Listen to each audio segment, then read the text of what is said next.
मत्ती रचित सुसमाचार और उसका 7 अध्याय उसके 24 पद से 27 पद तक पढ़ेंगे। यहां 24 पद में लिखा है, इसलिए जो कोई मेरी बातें सुनकर उन्हें मानता है। प्रभु यीशु मसीह अपने चेलों को उपदेश दे रहा है और वो उपदेश में इस तरह की बातें बोलता है, इसलिए जो कोई मेरी ये बातें सुनकर उन्हें मानता है वह उस बुद्धिमान मनुष्य के समान ठहरेगा आने वाले समय में, जिसने अपना घर चट्टान पर बनाया। और जब चट्टान पर बनाया तो मेघ बरसा यानी बारिश हुई, और इतनी बारिश हुई कि यहां तक कि बाढ़ भी आ गई, और उस समय आंधियां भी चली, और जो चट्टान पर घर बना था उससे टकराई, फिर भी वह नहीं गिरा, क्योंकि उसकी नींव चट्टान पर डाली गई थी। परंतु जो कोई मेरी ये बातें सुनता है और उन पर नहीं चलता, उनको ध्यान नहीं देता, वह उस निर्बुद्धि यानी मूर्ख मनुष्य के समान आने वाले दिन में ठहरेगा, जिसने अपना घर यानी अपना नींव बालू पर बनाया, और उसके भी घर के ऊपर बारिश हुई, और इतनी बारिश हुई कि बाढ़ें आई और आंधियां भी चली, और उस घर से टकराई, और वह घर गिरकर सत्यानाश हो गया। सब जन बोले हालेलुया। देखिए यहां पर प्रभु यीशु मसीह 2 जन के बारे में बातें कर रहा है, और दोनों जन घर को बना रहे हैं, और 2 जन की चर्चा है। पहला है वो जो बुद्धिमान है, और एक बुद्धिमान का परिचय उसका हर एक प्रतिफल देता है। एक बुद्धिमान व्यक्ति जो कुछ भी बनाता है उसकी बुद्धिमानी का परिचय उसका प्रतिफल देता है, जो कुछ भी एक व्यक्ति बना रहा है। लेकिन जो मूर्ख व्यक्ति है उसकी मूर्खता का प्रतिफल और उसकी पहचान उसके कार्य खुद प्रकट कर देते हैं। बोले हालेलुया। देखिए बुद्धिमान व्यक्ति का कार्य ही प्रकट कर देगा कि वो कितना बुद्धिमान है, और एक मूर्ख व्यक्ति का काम प्रकट करता है कि वो कितना मूर्ख है और कितना समझदार है। मेरी बात समझ पा रहे हैं आप? हाथ उठा के बताएं सब जन, जोर से हालेलुया बोले। और प्रभु यीशु मसीह किसी और बात के लिए उदाहरण नहीं देता, परंतु वो उदाहरण देता है उस बात से कि दोनों व्यक्ति अपना घर बना रहे हैं। और बुद्धिमान व्यक्ति कैसे घर बनाता है? वो बुद्धिमानी से बनाता है। और वो जो घर बनाता है बुद्धिमान व्यक्ति, उसका आप जब घर देखेंगे मजबूती से लेकर सुंदरता तक प्रकट करता है कि किसी बुद्धिमान और समझदार व्यक्ति ने इस घर को बनाया है और इस घर की रखवाली की है। बोले आमीन।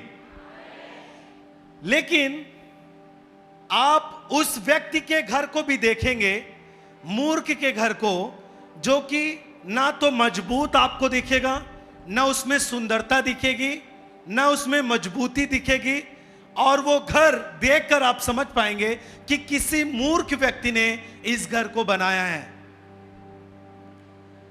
यानी इससे साफ जाहिर होता है कि आप किसी भी व्यक्ति के काम को देख करके आप बता सकते हैं कि इसका रचना करने वाला, इसका बनाने वाला, या फिर इसका स्वामी कितना बुद्धिमान है और कितना मूर्ख है।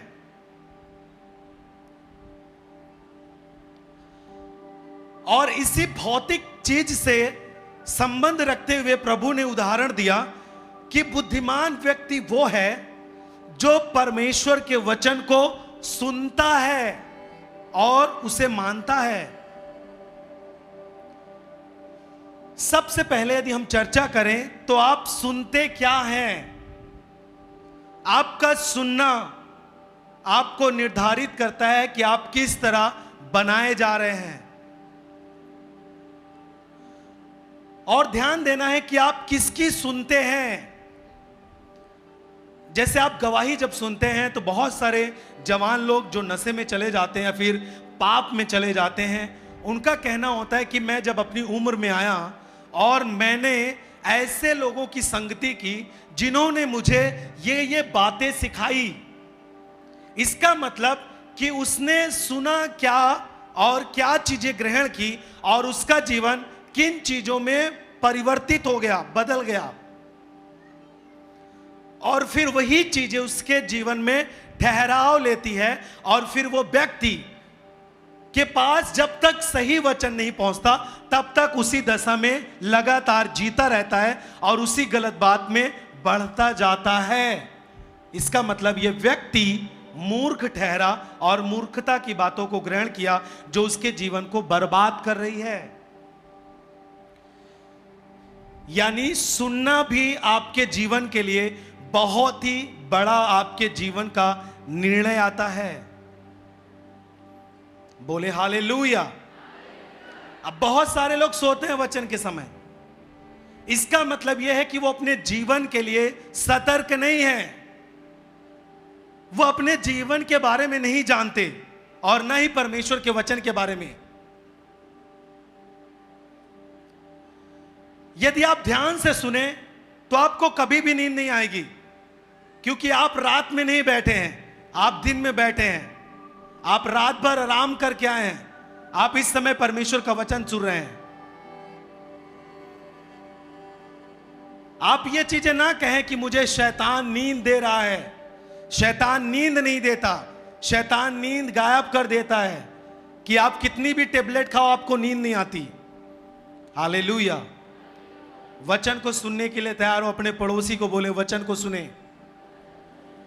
यदि आज आप सुनेंगे आप बुद्धिमान व्यक्ति की तरह ठहरेंगे परमेश्वर के राज्य में।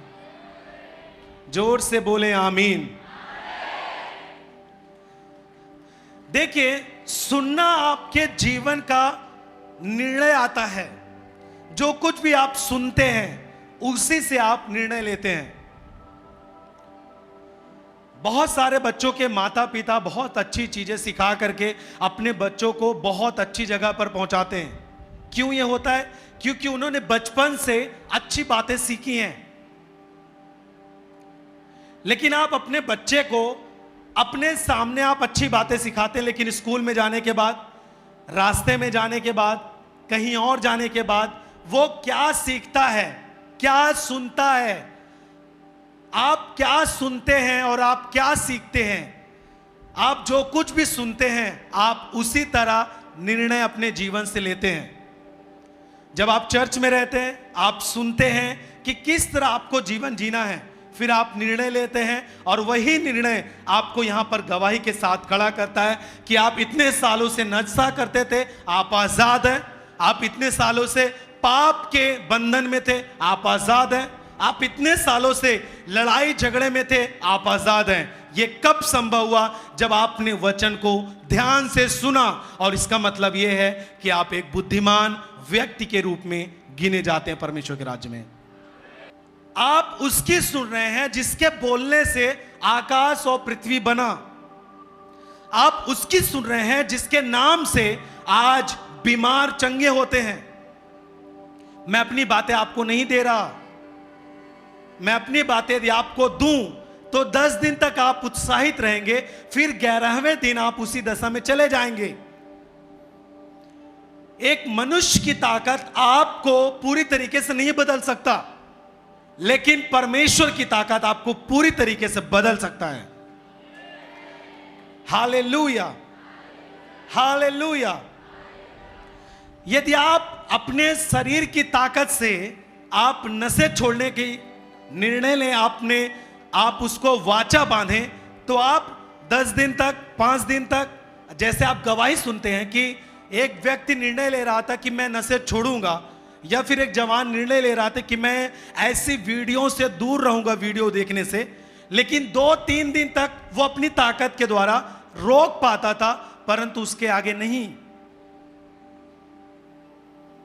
यदि आपकी ताकत से सब कुछ होता तो आज आप सीधे साधे बैठ करके परमेश्वर के वचन को ग्रहण नहीं करते, क्योंकि हमें मालूम है, सबको मालूम है कि मनुष्य कभी भी जब तक वो अपनी परिस्थिति से टूट न जाए तब तक वो परमेश्वर को नहीं खोजता, न उसे याद करता है, न उसके वचनों को याद करता है।